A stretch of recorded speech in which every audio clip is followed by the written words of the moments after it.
কালকে অবধি mobile allow ছিল মন্দিরের ভিতর অবধি, আজকে থেকে কিন্তু নতুন রুলস সব চেঞ্জ হয়ে গেল। আমি কিন্তু এনার সঙ্গে হ্যান্ডশেক করতে গেছিলাম, বাট ইনি কেন আমার উপরে রেগে গেলেন, আই ডোন্ট নো ওয়াই।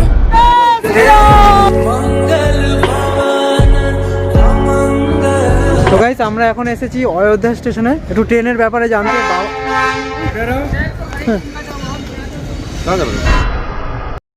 কালকে অবধি মোবাইল অ্যালাউ ছিল মন্দিরের ভিতর অবধি, 23 তারিখটা দিয়েছিল সবাইকে, ভিডিও করেছিল, আমিও করেছি।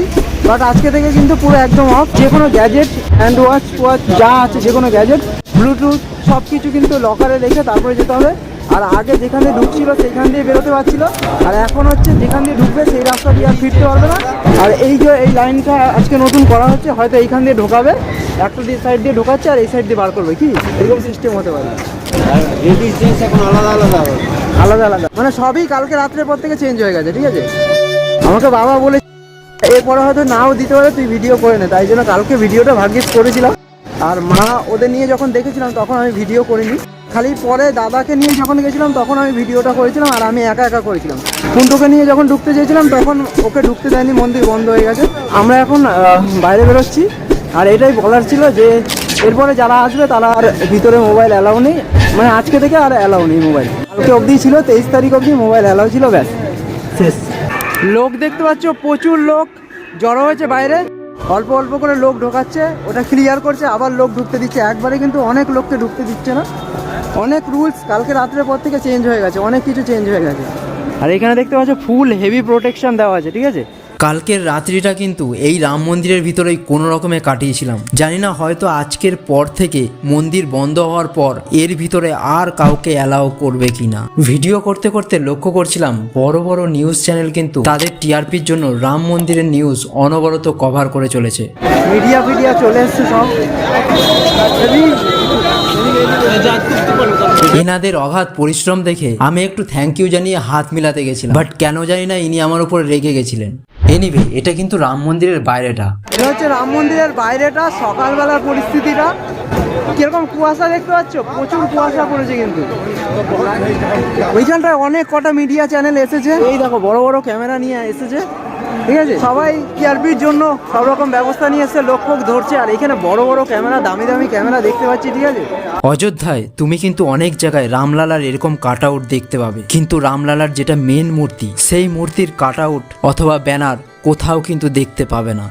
সকাল থেকে অনেক বক বক করে ফেলেছি, এবার চলো কিছু একটা খেয়ে নি। রামলালার দর্শনার্থীদের জন্য অযোধ্যায় এরকম অনেক ভান্ডারা খোলা হয়েছে, যেখানে তুমি ফ্রিতে খেতে পারবে। আপাতত এই ভান্ডারাটিতে চায়ের সাথে বিস্কুট পরিবেশন করা হচ্ছে। তবে একটা জিনিস খারাপ লাগলো, যথেষ্ট ডাস্টবিন থাকার সত্ত্বেও কিছু মানুষ কেন যায় না যেখানে সেখানে খাওয়ার পর ফেলে দিচ্ছিল।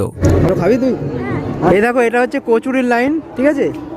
এখানে ফ্রিতে লঙ্গরের মতন খাওয়ানো হচ্ছে। কত লাইন পড়েছে দেখেছো সকাল সকাল। বাবা একটু চা আনতে গেছে, ওই জন্য এইটা দাঁড়ালাম, বাবা আসবে আবার সরে যেতে হবে, কারণ আমি যে এখন কচুরিটা খাবো না, পরে খাবো। প্রচুর লোক আসছে কিন্তু আজকে, দেখ কুন্টু বল শেষ। বাবা চা পাইনি, দাঁড়াও তুমি, দাঁড়াও তাহলে এখানে কচুরি। এটা হচ্ছে কচুরির লাইন, ঠিক আছে, প্রচুর লাইন পড়েছে, ঠিক আছে। চায়ের লাইনটা ফাঁকা ছিল, দেখতে পারলে বেশি লোক ছিল না। এখন চা শেষ হয়ে গেছে। মা, হ্যাঁ মা মনে হয় কচুরির লাইনে দাঁড়িয়েছে, আমি তো পেলাম না। ঠাম্মিকে পাবি না তুই, পাগল নাকি? ঠাম্মিকে পাবি না তুই। এখন আমি, দাদা আর বৌদি বেরিয়েছি এই মেন গেটটার এখানে। তোমার এখানে অনেক কিছু প্রসাদ দিচ্ছে, এই টাইপের একটা প্রসাদ দিল, ঠিক আছে। ভিতরে সোনপাপড়ির মতো দেওয়া আছে, ঠিক আছে, খুব ভালো, প্রচুর প্রসাদ দিচ্ছে এখানে। অযোধ্যায় অনেকের হাতে হনুমানজির পতাকা দেখে আমারও খুব নিতে ইচ্ছা করছিল, তাই চাইতে না চাইতেই ওই দাদাটা আমাকে দিয়ে দিয়েছিল।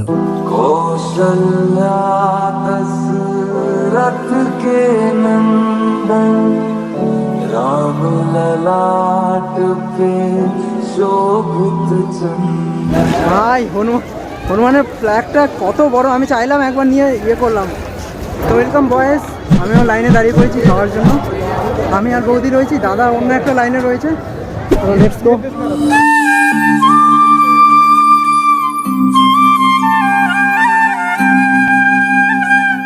এইটার জন্য 1 ঘন্টা মতো ওয়েট করতে হয়েছে, বেশি না 1 ঘন্টা, তাই তো বৌদি? চলো এটাকে ফটাফট শেষ করি, তারপরে কথা বলছি গাইস।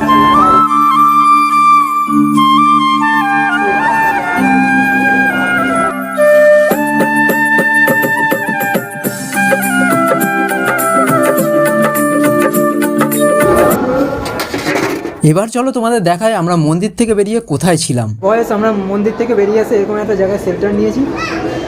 বাই দ্য ওয়ে, এটা কিন্তু মন্দিরের একদম পাশেই, তবে এখন গেলে এখানে হয়তোবা আর থাকতে দেবে না।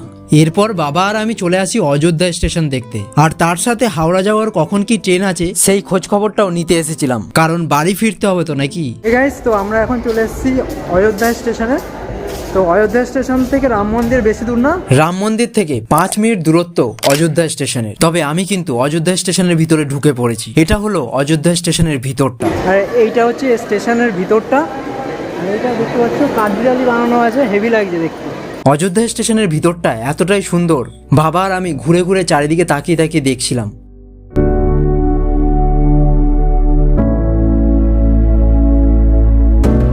পুরো প্রোটেকশন ফোর্স দাঁড়িয়ে রয়েছে ভাই। ভিতরের এরিয়াটা কিন্তু অনেক বড়।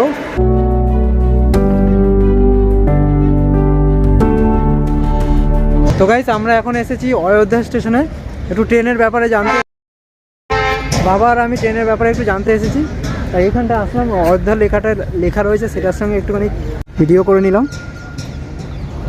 চলো, অযোধ্যা স্টেশনটা দেখা হয়ে গেল। এবার আবার যেতে হবে, কারণ আমাদের তো বেরোতে হবে, বেশিক্ষণ থাকতে পারবো না। আরেকবার আজকে রামলালার দর্শনে ঢুকবো, আর একটু ট্রেন সম্বন্ধে এনকোয়ারি করবো।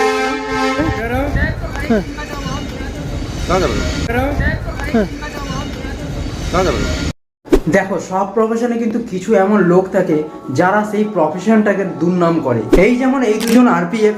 আমি কি করেছিলাম, আমি জাস্ট স্টেশনে ভিডিও করেছিলাম, তাও আবার কি অযোধ্যা সাইনবোর্ডটাকে নিয়ে আমি নিজেকে দেখিয়ে কিছু কথা বলেছিলাম। তোমরা দেখতে পাবে আমি যখন ভিডিও করছিলাম আমার পিছনে কিছু অফিসার ছিল যারা কিন্তু কিছু বলেনি, বাট যখন আমি ভিডিও করতে করতে আগেই করছিলাম তখনই দুজন অফিসার আমাকে ডেকে আমাকে বলে এখানে কে পারমিশন দিয়েছে। আমি জানি না স্টেশনে ভিডিও করতে গেলে কার পারমিশন লাগে, আমি কোনো প্রাইভেট প্রপার্টি দেখাচ্ছি না, মানে এমনভাবে বলেছিল আমি জাস্ট একটু ভয় পেয়ে গেছিলাম, কাচুমাচু হয়ে গেছিলাম। তারপরে আমার ফুটেজটা ডিলিট করায়। বাট ভাই, আমরা তো এই জেনারেশন, আমরা ফুটেজ কীভাবে রিকভার করতে হয় সেটা আমরা জানি।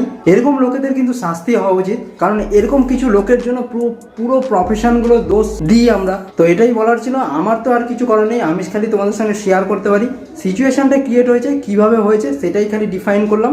চলো এবার আগে এগোই। অযোধ্যা স্টেশনের ভিতরটা যতটা সুন্দর ঠিক ততটাই কিন্তু সুন্দর বাইরেটাও। আর একটা জিনিস তোমাদের দেখাই, যে এই স্টেশনের কনস্ট্রাকশনের কাজ কিন্তু এখনো চলছে। স্টেশন থেকে ফেরার পথে আমরা কিছু লেবু কিনেছিলাম, তবে এখানে কিন্তু লেবু পিস হিসাবে নয়, কিলো হিসাবে বিক্রি করা হয়। এখানে লেবু গাইস কিলোতে বিক্রি হয়, ঠিক আছে, দেখতে পাচ্ছ। আমাদের কিন্তু এরকম এক একটা পিস পড়েছে কত করে? 7 টাকা করে। 7 টাকা পিস। 1 কিলো 40 টাকা, আমাদের 50 টাকার করে দিয়েছে, আমাদের 7 পিস উঠেছে। এক এক পিস 7 টাকা করে পড়েছে। আর প্যাকেটটা দেখো লেবুর প্যাকেটও গেরুয়া, সব গেরুয়া রং। লেবুর প্যাকেটও গাইস গেরুয়া কালার, দেখতে পাচ্ছ। সবই ঠিক ছিল, কিন্তু তাও যেন কোথাও একটা কিছু মিস করছিলাম, আর সেটা হলো এটা।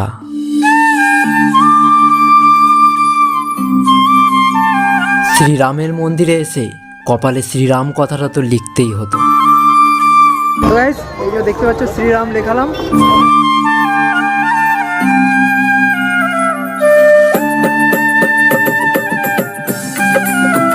আমাদের জার্নি কিন্তু এখানেই শেষ নয়, কারণ এরপর আমরা যে যে স্থানগুলোতে ভিজিট করতে চলেছি সেগুলো হলো হনুমানগড়ি, রাম কি প্যারি, লতা মঙ্গেশকর চক এবং সরজু নদী। দেখা হচ্ছে এর পরবর্তী এপিসোডে। ততক্ষণ এই এপিসোডটাকে একটা লাইক দিয়ে চ্যানেলটাকে সাবস্ক্রাইব করে নেবেন। ধন্যবাদ।